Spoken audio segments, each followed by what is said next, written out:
주시는 하나님의 말씀은 창세기 1장 26절부터 31절까지 말씀이에요. 교독하도록 하겠습니다. 제가 먼저 읽을게요. 하나님이 이르시되 우리의 형상을 따라 우리의 모양대로 우리가 사람을 만들고 그들로 바다의 물고기와 하늘의 새와 가축과 온 땅과 땅에 기는 모든 것을 다스리게 하자 하시고,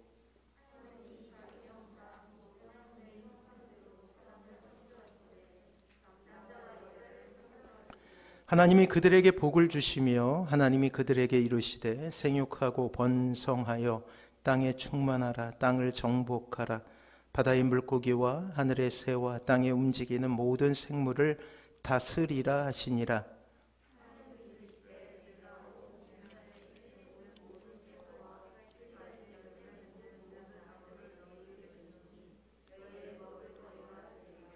또 땅의 모든 짐승과 하늘의 모든 새와 생명이 있어 땅에 기는 모든 것에게는 내가 모든 푸른 풀을 먹을 것거리로 주노라 하시니 그대로 되니라. 하나님이 지으신 그 모든 것을 보시니 보시기에 심히 좋았더라. 저녁이 되고 아침이 되니 이는 여섯째 날이니라. 아멘. 옆에 분하고 인사합니다. 사랑하고 축복합니다. 사랑하고 축복합니다. 그래요. 오늘 명절, 설 명절 당일인데도 이렇게 같이 예배 드리게 돼서 얼마나 감사한지 모르겠습니다.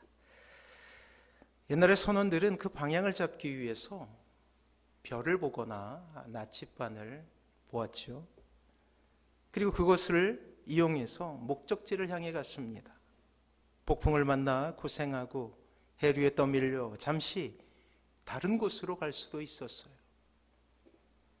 때로 엄청난 태풍이 밀려와 배가 부서지는 경험을 하기도 했을 것입니다. 그럼에도 불구하고 실망하지 않고 절망하지 않고 계속 항해할 수 있었던 이유는 목표가 있었기 때문이에요. 목적이 있었기 때문이죠. 우리의 인생도 마찬가지입니다. 목적을 모르고 향방 없이 가는 인생은 열심히 살아가는 것 같아도 언젠가 이러한 때가 찾아와요. 내가 무엇을 위해 이렇게 살아왔지? 라는 질문 아래 처참히 무너질 때가 있다라는 거예요.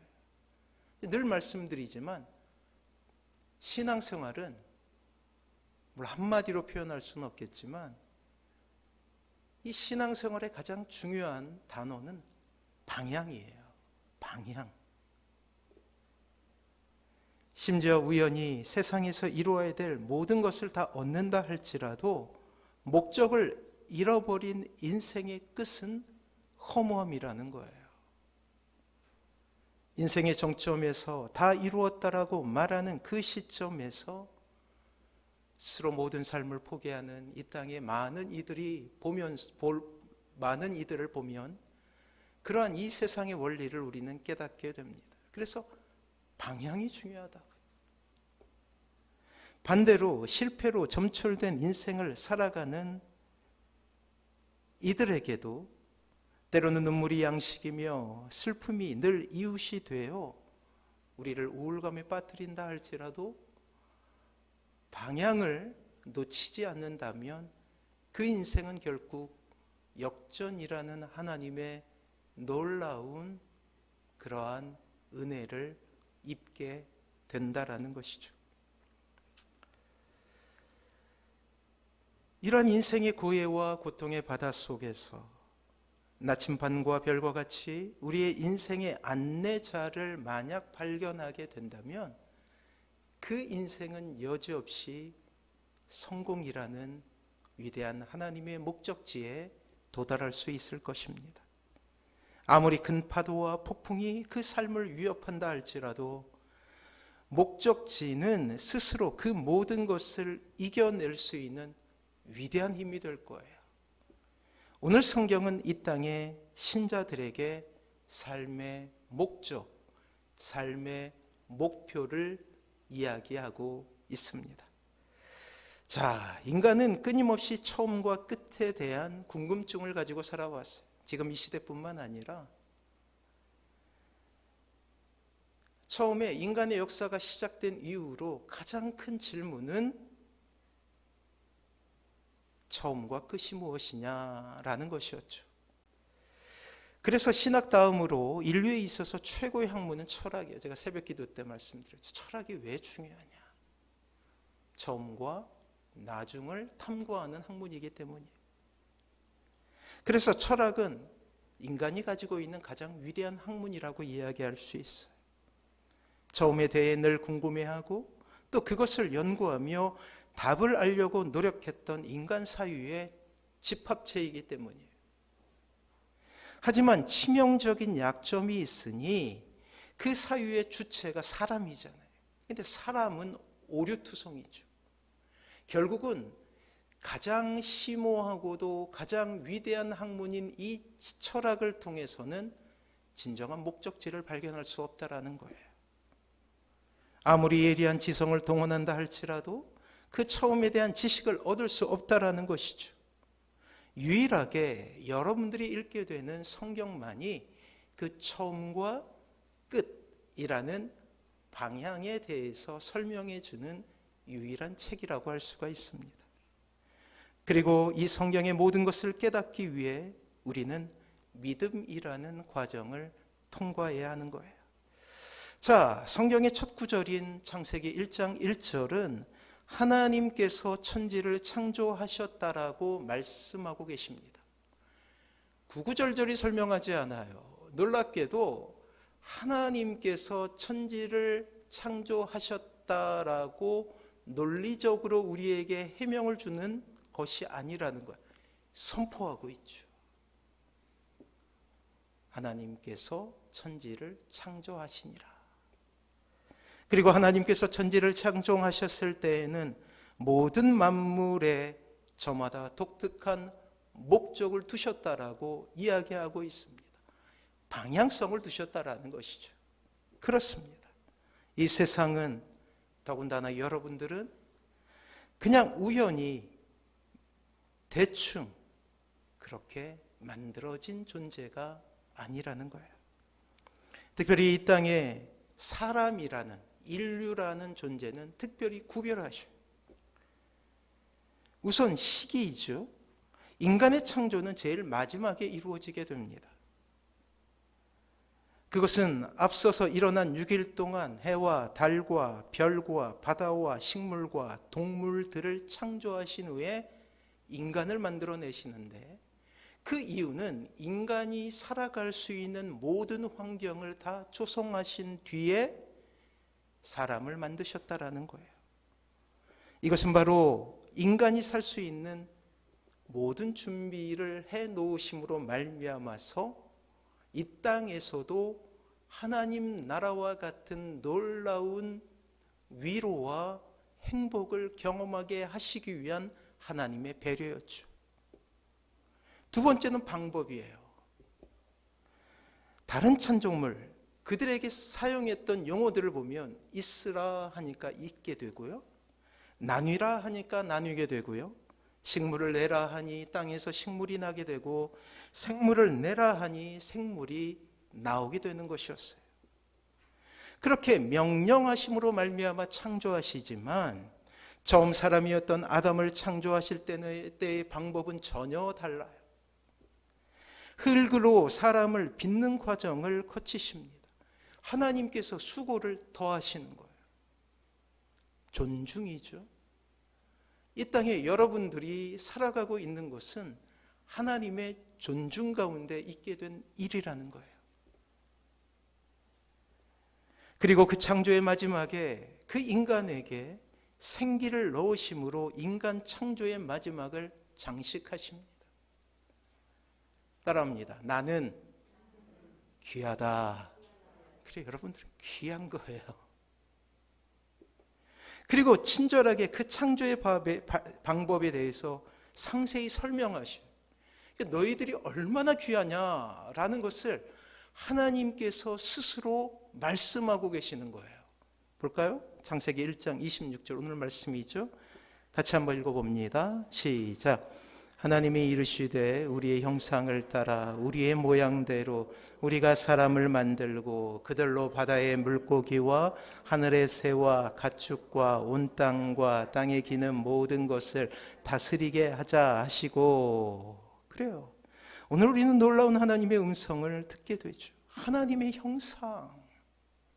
그렇습니다. 하나님의 형상으로 창조되었다. 따라합니다. 나는 귀하다. 귀한 존재인가요?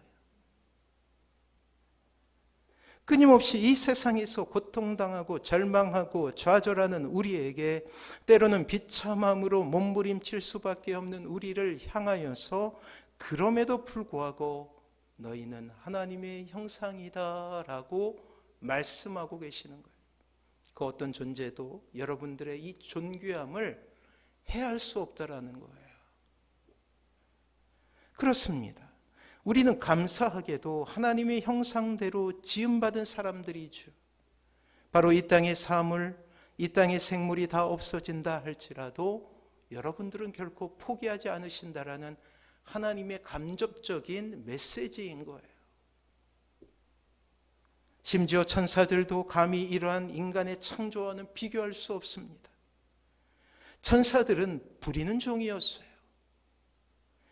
하지만 인간은 교제를 위해 자녀로 삼아주신 것입니다. 여러분들이 지금 이 시간에 하나님 앞에 예배를 드리고 있다는 것은 하나님의 가장 깊숙한 곳에 들어와 교제를 하고 있다는 사실이에요.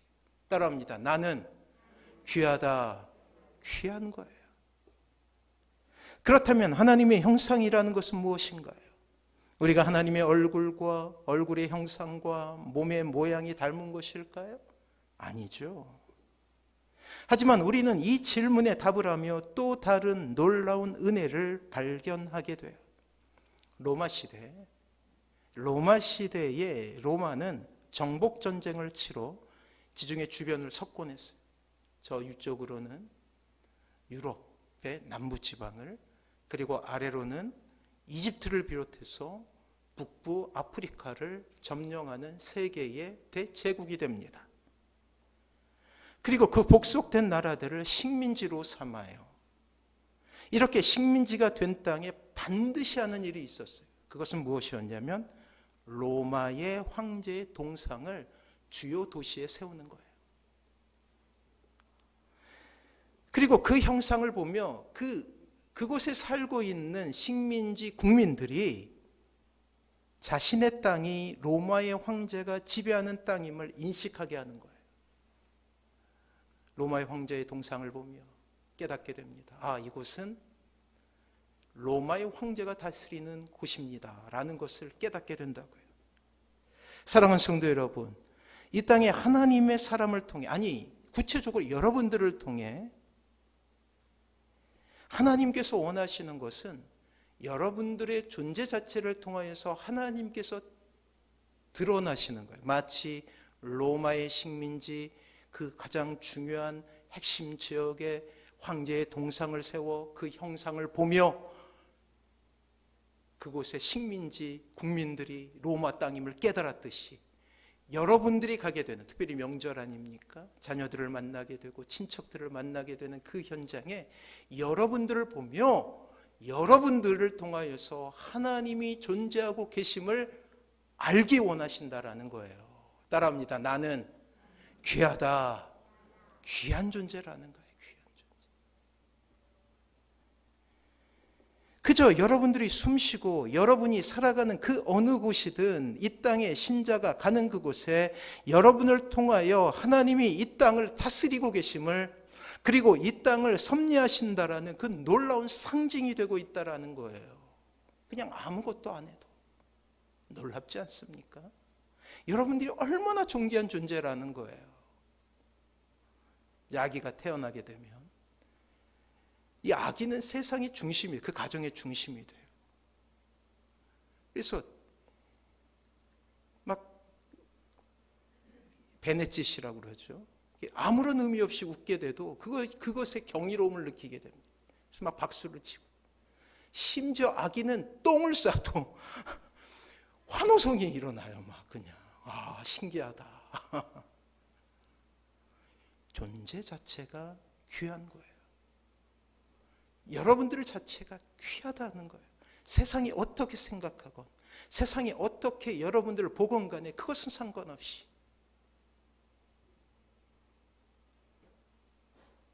사랑하는 성도 여러분, 하나님은 하나님의 형상대로, 그래요, 형상이란 말이 얼마나 귀한 이름인지, 형상. 이 땅에 사람을 창조하시며 놀라운 꿈을 담으셨다라는 거예요. 그리고 그 꿈에 합당한 사명 하나를 주시죠. 그것은 바로 이 땅의 모든 피조물을 다스리라는 명령이었어요. 인간의 형상에 하나님의 마음과 하나님의 능력을 담으셔요. 사랑과 정의, 세상을 다스릴 능력을 더하셔서 이 땅을 선용하여 가장 아름다운 천국의 모형을 삼으라 명령하신 거예요.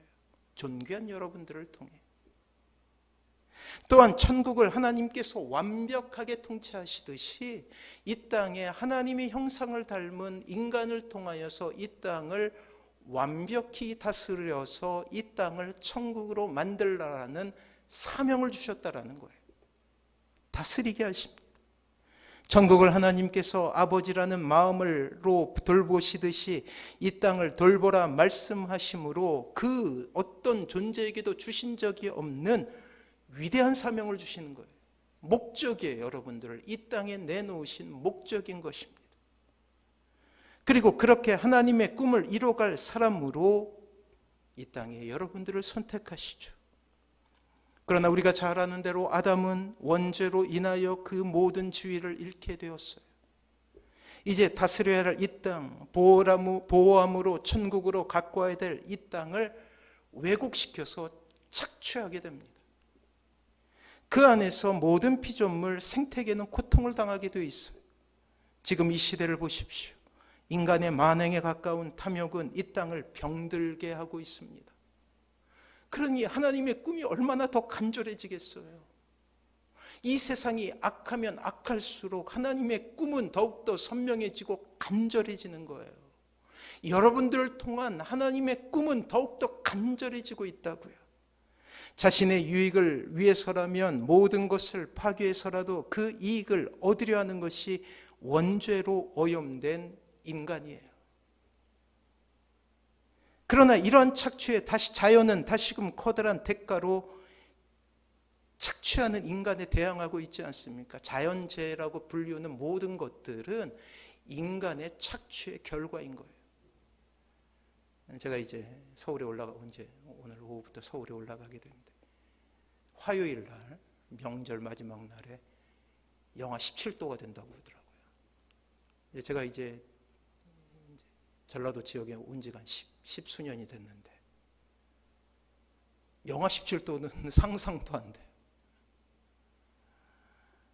이 모든 것이 자연의 응전이라고 할 수가 있죠. 이제 북극과 남극에 있는 오존층이 파괴되니 이제 제트기류가 이렇게 아래로 내려온다고 해요. 그래서 우리가 이제 연휴 기간에 경험하게 될 그 차가운 바람의 정체는 그 북극의 냉기가 아래로 내려왔기 때문에. 미국 땅에는 심지어 영하 50도를 경험하고 있대요. 사막지대라고 하고 있는 멕시코주에는 눈이 내리고 있어요. 상상할 수도 없는 일들이 일어나게 됩니다. 왜 이러한 일이 일어나게 된 것입니까? 인간을 창조하신 목적대로 살아갈 수 없기 때문에. 세계 곳곳에서 여전히 이루어지고 있는 참혹한 가뭄과 홍수. 유럽 지역은 너무나 따뜻하죠. 한겨울에 영상 20도를 체험하고 있대요. 따뜻하다라고 이야기할 수 없는 것이 그것이 재앙으로 돌아오기 때문에. 그냥 자연 법칙 가운데 일어나는 것이 아니라 인간의 비정상적인 착취와 오형에 대한 자연의 응답이라는 것이죠. 그러면서 우리는 깨닫게 됩니다. 우리가 살고 있는 이 때는 말세의 때라는 것을 말이에요. 그 심판의 과정 속에 점점 더 이러한 자연의 역습은 인간의 모든 삶을 파괴시킬 정도로 재앙을 나타나게 될 거예요. 사랑하는 성도 여러분, 선악과를 따먹고 인간이 얻은 것이 무엇입니까? 자신의 존귀함일까요? 하나님의 자리일까요? 천만에요. 이렇게 아름답게 부여하신 선한 지위를 잃어버리게 된 것이죠. 하나님 아버지와 관계 속에서 아들의 지위를 잃어버리게 된 것이며, 사람과 사람의 관계 속에서는 형제와 자매의 관계를 잃어버리게 된 것입니다. 이 세상과의 관계 속에서는 다스리는 자의 지위를 잃어버리게 된 것입니다. 원죄로 자극받은 자범죄는 끊임없이 하나님을 향하여서는 범죄를, 형제를 향하여서는 살인을, 그리고 자연을 향하여서는 착취로 이 세상을 오염시키고 있다라는 거예요. 그리고 자신에게도 그것은 독이 되어버리고 맙니다. 모든 것을 잃어버리고 창조의 원래 목적에서 벗어나 어마어마한 고통과 재앙을 이 땅에 일으키고 있는 것이 인간의 죄악이라는 거예요. 자신의 인생을 저주하고 자해하고 스스로 자아마저도 미워하는 세상을 살아가게 된 것입니다. 이것으로 인하여 의기소침하고 우울감에 빠져 헤어나올 수 없는 좌절을 경험하게 된 것이죠. 아담의 자손은 모두 이러한 죄를 가지고 태어나게 된 것입니다. 사랑하는 성도 여러분, 하지만 이 모든 것의 원흉인 인간에게 이것을 바로잡을 수 있는 능력이 없어요. 이것이 진짜 좌절이라는 거예요. 우리가 스스로 바로잡을 수 있는 힘이 없었어요. 지성은 어두워져서 하나님을 알 수 없게 되었고, 감정은 오염되어서 늘 쾌락만을 쫓게 되었으며, 우리의 의지는 선한 일에는 더디거나 무능하고 악한 일에는 빠르고 노련하게 되었다라는 거예요. 어디 소망이 있느냐 말이에요. 이렇게 소망이 없는 인류에게 유일한 희망이 있다면 그것은 하나님께서 다시금 바꿔주시는 거예요. 죄는 인간이 지었는데 그것을 바꾸고 고치시는 분은 하나님이셨다라는 거예요. 그리고 그 고치는 방법은 참으로 잔인한 방법이었어요. 예수님이 십자가에 매달리는 방법이었기 때문이에요. 창조의 원래 목적대로 들어가게 하고자 하시는 하나님의 마음과 결심이었죠. 인간이 돌아오려고 생각하지 않는 그때에 하나님께서 세상에 독생자이신 예수를 내려보내십니다. 그리고 예수님을 통하여서 죄인들을 찾아가셔서 도무지 하나님의 사랑에 대해 가늠하지 못하는 전적으로 무지한 인간에게 하나님의 사랑을 보여주셔요. 도무지 깨닫지 못하니까 보여주시는 거예요.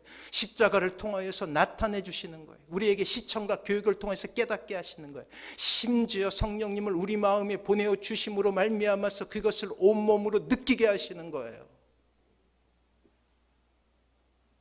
처절한 고통 속에 살아가고 있는 이 불행한 인간을 보시며 안타까워하시는 하나님의 사랑을 예수 그리스도의 형상을 통해 보여주고 계신다라는 것이죠.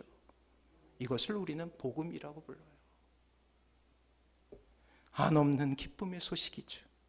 하지만 하나님 편에서 보면 아들을 죽이시는 것이고, 예수님 편에서 보면 성육신과 십자가라는 가장 극한의 공곡의 고통에 자신을 내어주는 것 아닙니까? 성령님께서는 이 모든 것을 동일한 고통으로 이해하시는 아픔을 경험하시게 됩니다. 삼위일체 하나님께서 말이에요. 우리의 고통이 창조의 목적에서 이탈하는 것 때문임을 깨닫고 스스로 죄를 해결할 수 없음을 보시고 하나님께서 해결하기로 작정하신 거예요. 결국 예수님을 바라보는 자마다, 믿는 자마다 다시 살아나게 하시는 것이 하나님의 방법인 거예요. 원래 목적대로 작동하지 못할 때 우리는 그것을 무엇이라고 부르나요? 고장이라고 부르죠.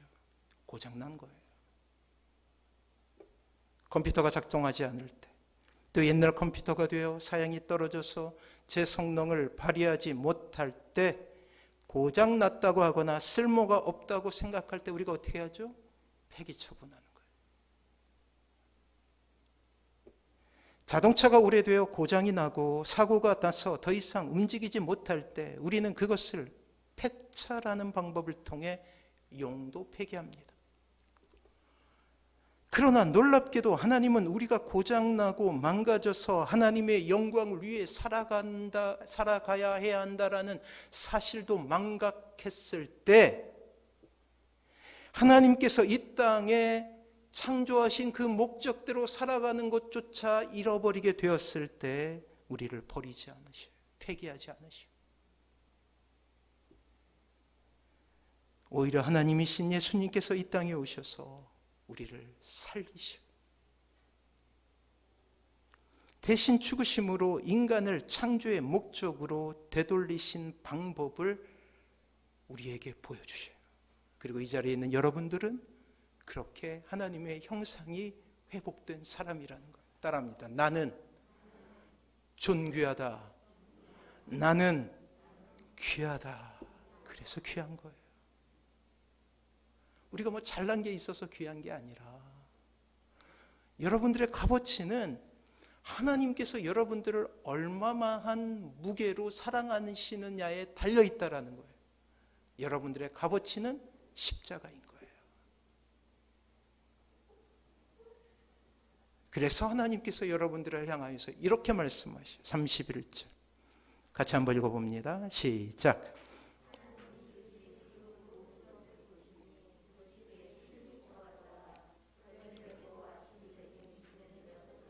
그래요. 여러분들을 향하여서 오늘 이 아침에 보시기에 심히 좋았더라.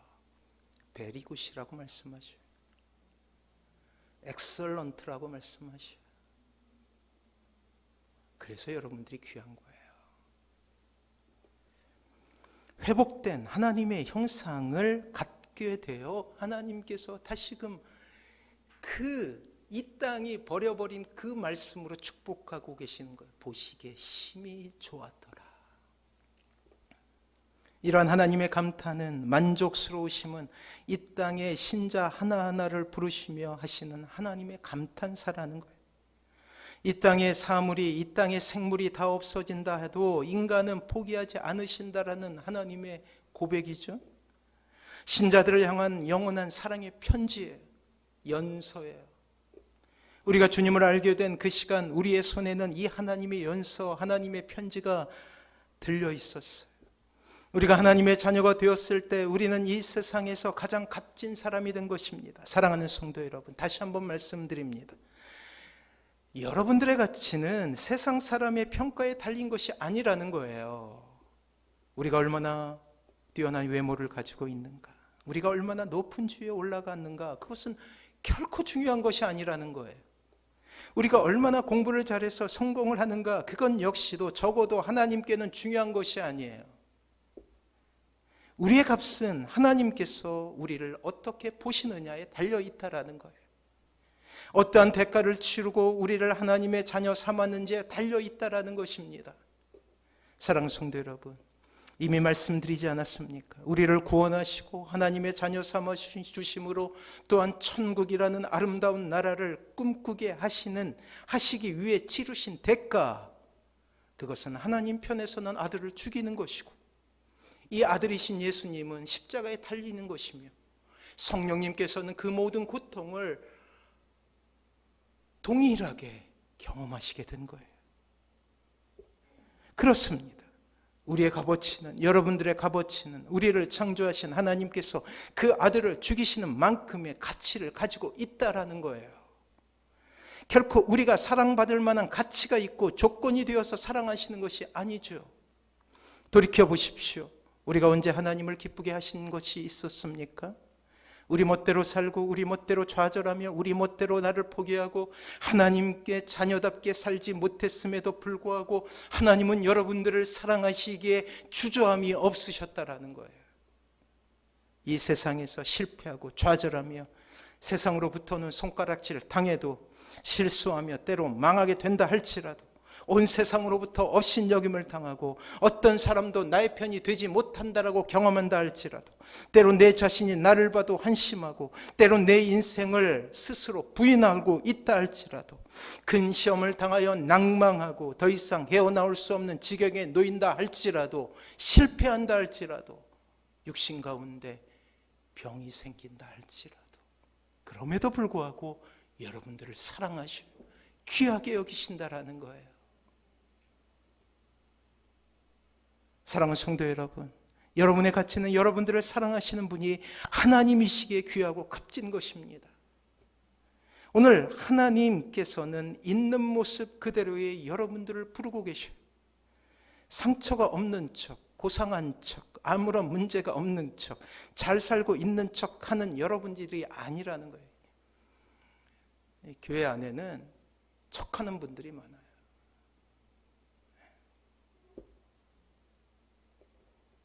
실패하고 좌절하고 절망하고 또 때로는 추하다고 여겨지는 모습이라 할지라도 하나님은 있는 모습 그대로 여러분들을 사랑하시고, 그것이 우리의 가치인 것입니다.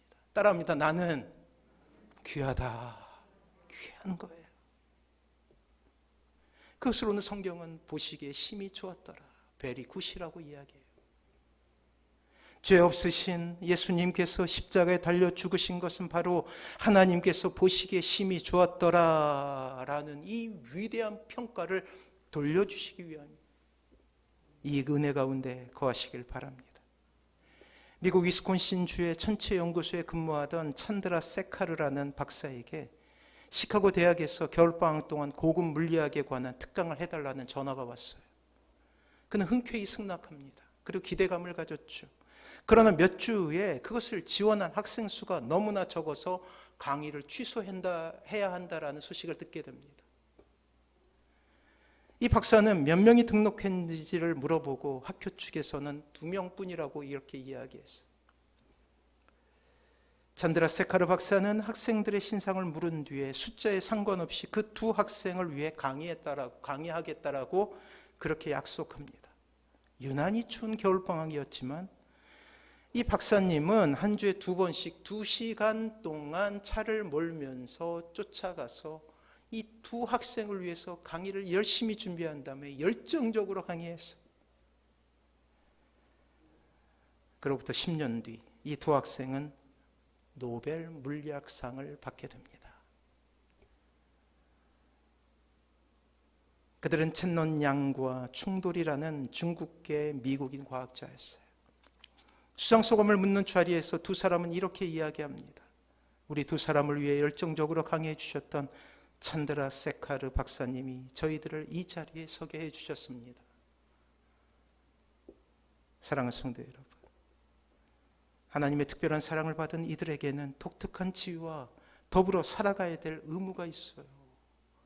예전에 예수님을 믿기 전과는 다른 모습을 보여야 된다는 거예요.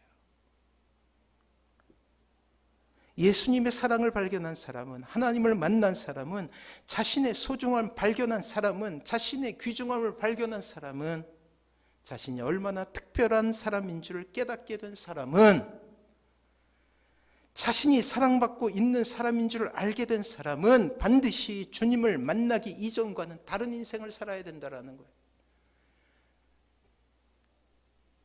그것을 우리는 자존감이라고 불러요.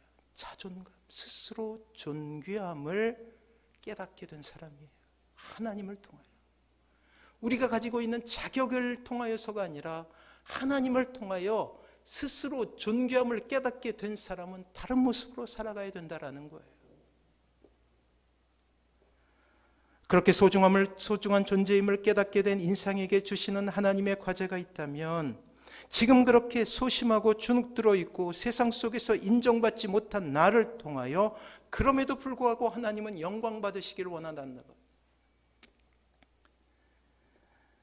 아기에게 아기가 웃고 엄마를 부르는 것이 기쁨이듯이 이 땅에 하나님의 백성들이 하나님을 사랑하고 기뻐하며 그분의 이름을 부르고 예배하는 것 그 자체로 여러분들은 존귀한 사람이라는 거예요. 그럼 존귀한 사람답게 살아가야 된다는 거예요. 사랑하는 성도 여러분, 때문에 저는 여러분들에게 이렇게 말씀드립니다. 좌절하지 마십시오. 비교하지 마십시오. 그리고 일어나십시오.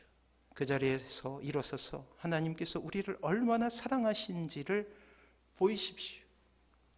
로마 황제의 동상이 그 지역에 살고 있는 모든 사람에게 이 땅이 로마의 땅임을 깨닫게 했듯이, 여러분들이 가는 곳곳마다 그곳에 여러분들이 어떠한 모습으로 살아가는 간에 여러분들이 하나님의 사람임을 인정할 수밖에 없는 그런 당당함으로 살아가시라는 거예요. 우리에게 물질이 많아서가 아니라, 건강이 있어서가 아니라, 우리에게 젊음이 있어서가 아니라 여러분들의 존재 자체가 귀하기 때문이에요. 제가 말씀드리는 것이 아니라 하나님께서 말씀하고 계시는 거예요. 그리고 능력이 모자라면 하나님께 기도하십시오. 지혜가 부족하면 하나님께 구하십시오. 비전이 없이, 인생의 목표 없이 방황하고 두려워하고 있는 것은 아닙니까? 그렇다면 하나님께 비전을 달라고, 직업이 아니에요, 비전을 달라고 그렇게 고백하십시오. 그렇게 기도할 때 하나님은 꿈을 주시고 능력을 주시고 건강을 주시고 지혜와 능력과 물질을 주셔서 하나님의 영광을 드러낼 수 있게 하나님께서 하신다라는 거예요. 이 작은 방향의 전환이 여러분들의 인생을 바꿀 수 있다라는 거예요.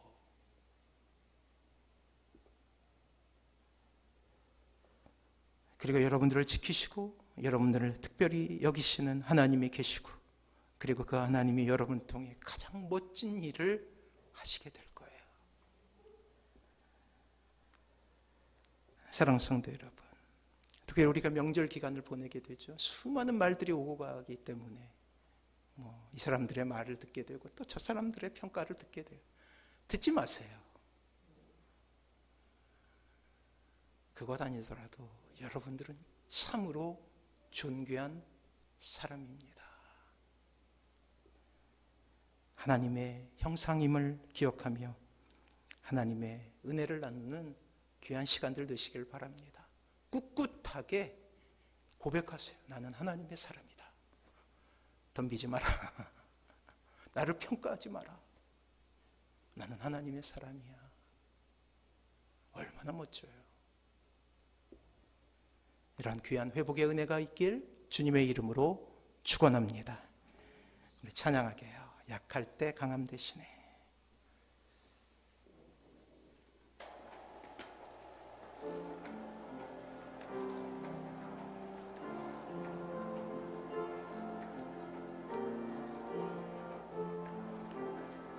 약할 때 강함 되시네. 강함 되시네. 나의 보배가 되신 주, 주 나의 모든 것. 주 안에 있는 보물을 나는 포기할 수 없네. 주 나의 모든 것. 예수, 예수 어린 양 존귀한 이름. 예수 어린 양 존귀한 이름. 십자가 죄 사셨네. 주님의 이름 찬양해. 주 나의 모든 것. 쓰러진 나를 세우고 나의 빈 잔을 채우네.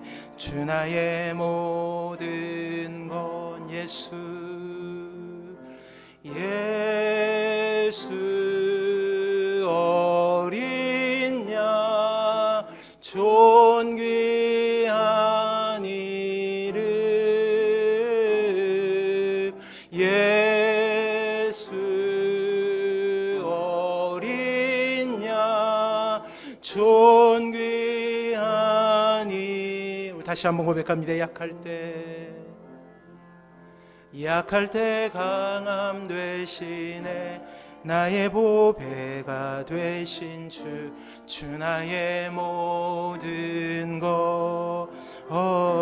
주 안에 있는 보물을 나는 포기할 수 없네. 주 나의 모든 것. 예수, 예수 어린 양 존귀한 이름. 예수 어린 양 존귀한 이름. 십자가 십자가 죄 사셨네. 주님의 이름 찬양해. 주 나의 모든 것. 쓰러진 나를 세우고 나의 빈 잔을 채우네. 내 안에 모든, 우리 두 손을 들고 예수